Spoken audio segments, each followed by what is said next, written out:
Today we are talking about GP rating. GP rating में course में admission लेने से पहले क्या क्या चीजें सोचनी चाहिए, अच्छा कॉलेज कैसे आइडेंटिफाई करें एंड प्लेसमेंट के लिए हमें क्या क्या चीजें सोचनी पड़ती हैं, उसमें कहाँ जाकर हम फंस सकते हैं एंड कहाँ पर जाकर हमें प्रॉब्लम हो सकती है। तो ये सारी चीजें हम इस वीडियो में डिस्कस करने वाले हैं। Try to tune in by the end of this video.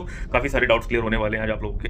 अभी जीपी रेटिंग का एलिजिबिलिटी क्राइटेरिया की मैं यहाँ पे ब्रीफ कर देता हूँ कि 10th पास आपका होना चाहिए, 40% आपके पास होने चाहिए, एज क्राइटेरिया एंड ऑल आपका मीट करता है, आप जीपी रेटिंग के लिए एलिजिबल हो। अभी एलिजिबल अगर आप जीपी रेटिंग के लिए हो तो कॉलेज कैसे आप सेलेक्ट करोगे, कौन सा कॉलेज अच्छा है, कौन से कॉलेज में जाना चाहिए, किस कॉलेज से बचना चाहिए और क्या क्या चीजें कॉलेज हमें कमिट करता है, जो देता है या नहीं देता है, ये कैसे पता चलेगा।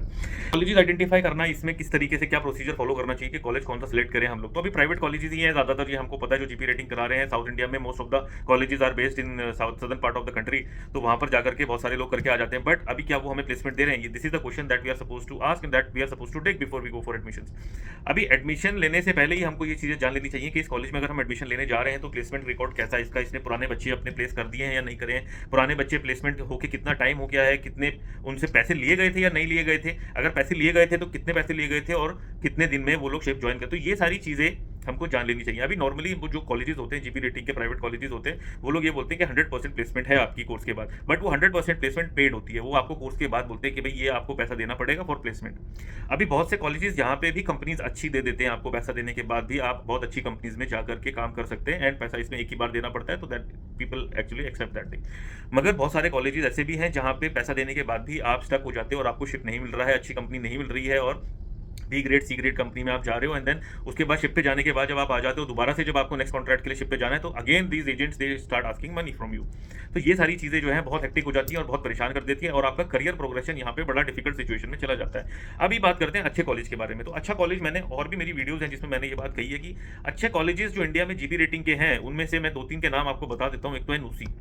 नूसी जो है वो यूनियन का अपना कॉलेज है, गोवा में बेस्ड है and they are one of the best GP rating college in India, जिसमें आपको फीस भी कम मिलेगी, आपको प्लेसमेंट की भी श्योरिटी मिल जाएगी। गारंटी तो वो लोग भी नहीं देते हैं, बट आई विल से कि श्योरिटी आपको काफ़ी हद तक मिल जाती है उसमें, बिकॉज उसमें बड़ी कंपनीज आती हैं और बच्चों को सिलेक्ट करके ले जाती है आपका नूसी में। अभी हम बात करते हैं सेकंड कॉलेज है टीएस रहमान। टीएस रहमान भी इक्विवेलेंसी बहुत अच्छा कॉलेज है एंड उसमें भी बहुत अच्छी अच्छी कंपनीज आती हैं, बड़ी कंपनीज आती हैं, वो वहाँ से सिलेक्ट करके बच्चों को ले जाती हैं एंड अगर आपके पास रेफरेंस लेटर है किसी का तो आपको और भी ज़्यादा अच्छे से हेल्प मिल जाती है उसमें, you are preferred for selection.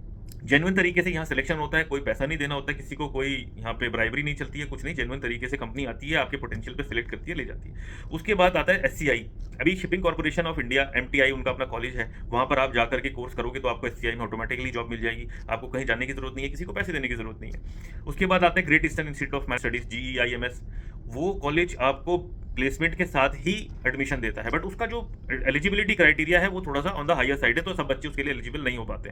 तो उसका एलिजिबिलिटी क्राइटेरिया की मैं यहाँ पे बात नहीं करने वाला हूँ। मगर जो बाकी के 3 कॉलेजेस हैं, इसमें एंट्रेंस एग्जाम होता है एडमिशन लेने से पहले। तो जो एंट्रेंस एग्जाम अगर आप वो क्लियर कर लेते हो, इन कॉलेजेस में एडमिशन ले लेते हो, तो आपका करियर काफी हद तक किक स्टार्ट हो जाता है। प्लेसमेंट की आपको प्रॉब्लम काफी हद तक नहीं आएगी। 90% of the students I can say उनको कंपनी अच्छी मिल जाती है without spending any money, without giving any money to the agents या किसी और कंपनी को कोई रिश्वत या कोई ब्राइब नहीं देनी पड़ती है उनको, और टाइम भी उनका बच जाता है। अभी इतनी अगर फैसिलिटीज आपको मिल रही हैं यहाँ कॉलेजेस में, तो आई वुड से कि these are the best colleges for GP rating in India.